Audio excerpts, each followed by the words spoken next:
உறவுகளுக்கு வணக்கம். நான் உங்கள் சுரேஷ். இது உங்கள் வலிமை.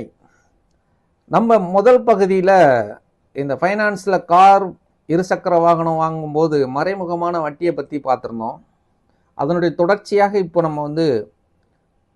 நம்ம எடுக்கிற வண்டிக்கு நாம் மட்டும் ஓனர் இல்லை, ஃபைனான்ஸ்காரரும் சேர்ந்து ஓனர் தான். ஸோ ஆக மொத்தத்தில் ஒரு வண்டிக்கு 2 ஓனர், 2 முதலாளி. அது ஏன், அதை நம்ம தெரிஞ்சு நம்ம என்னெல்லாம் செய்கிறோம், அதில் என்னென்ன சிக்கல்கள் இருக்குதுன்னு வாங்க தெளிவாக பார்த்துருவோம். ஒரு வண்டிக்கு 2 ஓனர், 2 முதலாளிகள். எப்படின்னு பார்த்தீங்கன்னா, நம்ம வண்டி எடுத்தோம், ஃபைனான்ஸில் வண்டியை எடுத்தாச்சு, பல கையெழுத்துக்கள் போட சொல்லியிருப்பாங்க. இது ஏற்கனவே பார்த்த பதிவில் தெளிவாக சொல்லியிருப்பேன். போட்டாச்சு, எடுத்தாச்சு. ஆனால் ஆடியோ ஆஃபீஸ் போனோடனே அதில் உங்கள் ஓனராக உங்கள் பேரும், அந்த எந்த ஃபைனான்ஸில் நீங்கள் எடுத்தீங்களோ, என்ன வாகனம் எடுத்தீங்களோ, கார் எடுத்துருக்கலாம், இல்லை டூ வீலர் இருசக்கர வாகனம் எடுத்துருக்கலாம், அந்த வாகனத்துக்கு அவங்களுடைய சீலும் வைக்கப்படும். அவங்களும் ஒரு ஓனர் தான் அந்த வண்டிக்கு. இதை நீங்கள் தெரிஞ்சுக்கணும். அப்போ என்ன செய்கிறோன்னா, நம்ம சில பேர் அதை பற்றி நாம தான் வண்டிக்கு ஓனர். நீங்கள் போட்டிருக்கலாம் 1 லட்ச ரூபா வண்டி இருசக்கர வாகனத்தை 50,000 ரூபா நீங்கள் கை காசு கொடுத்துட்டு வெறும் 50,000 ரூபாய்க்கு மட்டும் ஃபைனான்ஸ் போட்டிருக்கலாம்.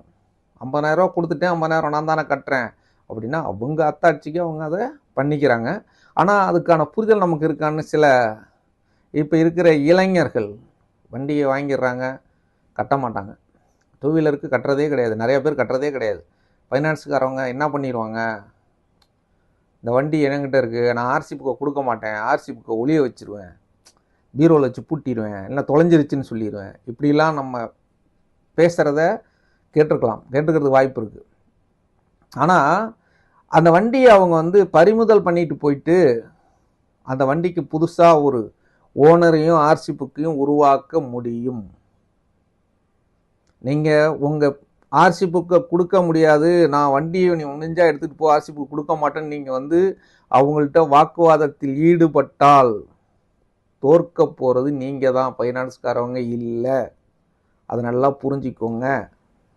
இது எப்படின்னா, சில நபர்கள் என்ன பண்ணுவாங்கன்னா, வண்டியை முடிஞ்சால் எடுத்துகிட்டு போய்க்கோ, உன்னால் முடிஞ்சது நீ பார்த்துக்கோ அப்படின்லாம் சவால் விடுவாங்க. அதெல்லாம் தேவையில்லாத வாதம் தான் நினைக்கிறேன்.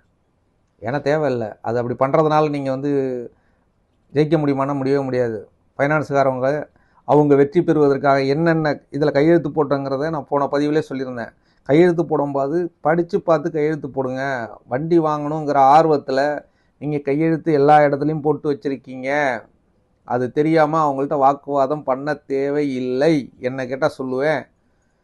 ஏன்னா அவங்க அந்த வண்டிக்கான அனைத்தும் புதுப்பிச்சிக்க முடியும். சில இடங்களில் நான் பார்த்துருக்கேன், பேட்ரி, டயரு எல்லாத்தையும் கழட்டிட்டு நான் வண்டியை போட்டுருவோம், உன்னால் முடிஞ்சதை பார்த்துக்க. எல்லாத்துக்குமே அவங்க சட்ட ரீதியாக நடவடிக்கை எடுக்கணும்னு நினச்சாங்கன்னா எடுத்துருவாங்க. ஏன்னா நம்ம எல்லாத்துக்குமே அவங்களுக்கான வழியை அமைச்சு கொடுத்துருக்கோம். நம்ம போட்ட கையெழுத்து எல்லாத்துக்குமே அவங்களுக்கு அவங்க சட்ட ரீதியாகவோ இல்லை எந்த இதில் வேணாலும் நடவடிக்கை எடுக்க முடியும். உங்களால் முடியாது. அதை தெரிஞ்சுக்கிட்டு ஃபைனான்ஸுக்காரங்கள்ட்ட கரெக்டாக உங்களுடைய தவணையை கட்டிடுங்க. கட்டிட்டு தடையில்லா சான்று என்ஓசியை கரெக்டாக வாங்கி உங்களுடைய ஆர்சி புக்கை அதோட அட்டாச் பண்ணி இல்லை மாற்றிடுங்க. ஆர்சி புக்கு இது நீங்கள் மாற்றிடுங்க. இல்லை அந்த என்ஓசி லெட்டரை நீங்கள் பாதுகாப்பாக வச்சுக்கிங்க. அந்த லெட்டர் இருந்தால் மட்டும்தான் நீங்கள் அடுத்து அந்த வண்டியை விற்கும்போது கண்டிப்பாக அது தேவைப்படும். அது இல்லாமல் வண்டியை நீங்கள் வாங்குறவங்க என்ஓசி இல்லாமல், ஃபைனான்ஸில் இருக்கிற வண்டிக்கு என்ஓசி இல்லாமல் வாங்க மாட்டாங்க. நல்லா தெரிஞ்சுக்கிங்க. வண்டியை யாரும் வாங்க மாட்டாங்க, நீங்கள் விற்க முடியாது.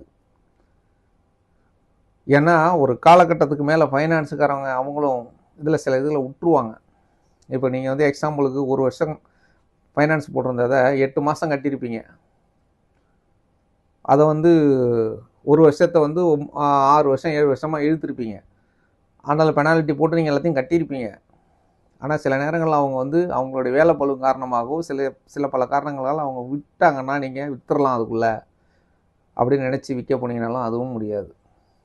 அப்படி தெரியாமல் யாராவது வாங்கிட்டு போனாலும் அவங்களுக்கு பல சிக்கல்கள் உருவாகும். இந்த பதிவு நான் ஃபைனான்ஸில் வண்டி எடுக்க போய் அதுலேருந்து எடுத்த விஷயங்களை வச்சு நான் தெரிஞ்சுக்கிட்ட விஷயங்களை தான் உங்கள்கிட்ட பகிர்ந்துக்கிறேன்.